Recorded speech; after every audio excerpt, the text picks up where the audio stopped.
গভীর সমুদ্রের তলদেশে রত্নগড় জলরাজ্যে জলরাজার ছিল দুই কন্যা, বসুমতী ও বসুন্ধরা।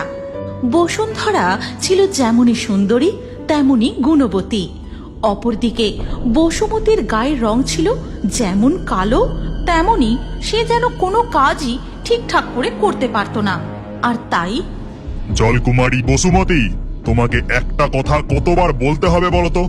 তুমি কি কোনো কাজই ঠিক করে করতে পারো না?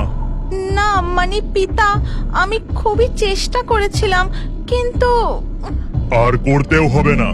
তুমি বড় দিদি হয়ে কিছুই গুছিয়ে করতে পারো না। এদিকে দেখো, তোমার ছোট বোন বসুন্ধরা কি সুন্দর সমস্ত কাজে পারদর্শী হয়ে উঠেছে। তাকে দেখেও কি কিছু শিখতে পারো না?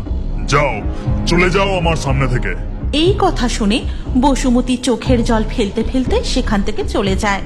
এদিকে বসুন্ধরা গৃহের সমস্ত রকম কাজে সুনিপুণা। সে তার পিতা জলরাজের জন্য নানান রকমের খাবার তৈরি করে।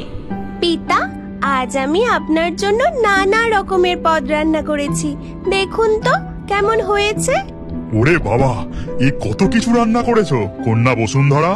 যেমন সুন্দর সুগন্ধ বেরিয়েছে, তাতে তো মনে হচ্ছে খাবারগুলো অত্যন্ত সুস্বাদু হয়েছে। এরপর জলরাজ খুব তৃপ্তি সহকারে বসুন্ধরার রান্না করা খাবারগুলি খেতে থাকেন। সেই সময় বসুমতী সেখানে আসে। কি ব্যাপার কন্যা বসুমতী, তুমি কি আমার জন্য কিছুই রান্না করনি? আমি রান্না করতে চেষ্টা করেছিলাম